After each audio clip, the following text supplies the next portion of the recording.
केंद्र सरकार ने विवादित ट्रेनी आईएएस पूजा खेडकर की नौकरी खत्म करने का आदेश जारी कर दिया। डीओपीटी की ओर से जारी आदेश में कहा गया है कि पूजा खेडकर के जो आईएएस के पद पर नियुक्ति थी उसको रद्द किया जाता है।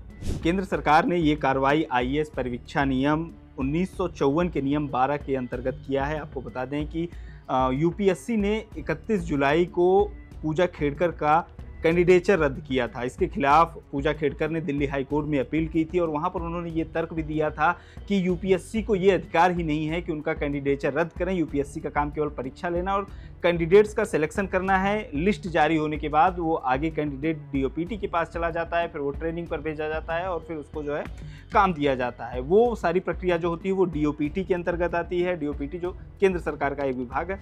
और पूजा खेडकर ने दिल्ली हाई कोर्ट में ये कहा था कि ये यूपीएससी के पास अधिकार ही नहीं है कि वो उनकी उम्मीदवारी को रद्द करे या उनकी नौकरी को जो है खत्म करने पर कोई फैसला ले।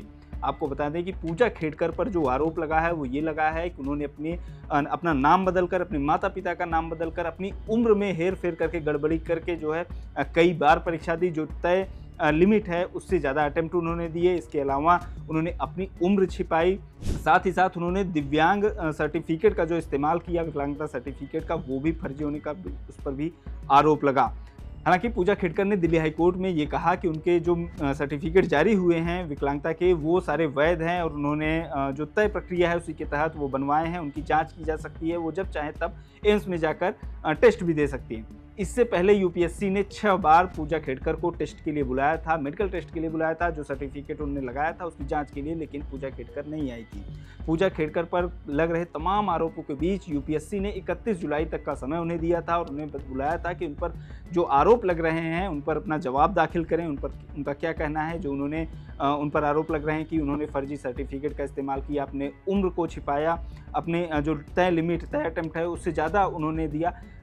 इसके अलावा अपने माता पिता के नाम और अपने नाम में भी जो हेर फेर किया, उस पर उनका क्या जवाब है ये जानने के लिए यूपीएससी ने पूजा खेडकर को 31 जुलाई तक का समय दिया था। लेकिन पूजा खेडकर तब नहीं आई थी, जिसके बाद यूपीएससी ने उनकी उम्मीदवारी को रद्द कर दिया था।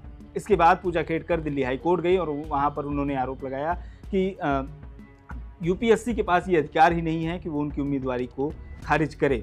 साथ ही पूजा खेडकर के खिलाफ मुकदमा भी दर्ज हुआ था फ्रॉड का, जिस पर उनकी गिरफ्तारी का वारंट जारी हुआ था और इस गिरफ्तारी पर रोक लगाने के लिए भी उन्होंने दिल्ली हाई कोर्ट में अपील की थी। दिल्ली हाई कोर्ट ने 26 सितंबर तक उनकी गिरफ्तारी पर रोक लगा दी थी। अब डीओपीटी ने, यानी जो भारत सरकार का विभाग है, उसने पूजा खेडकर के जो सिलेक्शन था उसको रद्द कर दिया। आईएएस की पोस्ट पर जो उनकी बहाली थी उसको भी पूरी तरीके से खत्म कर दिया है, यानी कि उनकी जो आईएएस की नौकरी थी वो चली गई है। आगे इस मसले पर जो भी अपडेट होगा लोकमत हिंदी आप तक पहुंचाता रहेगा। बने रहिए लोकमत हिंदी के साथ।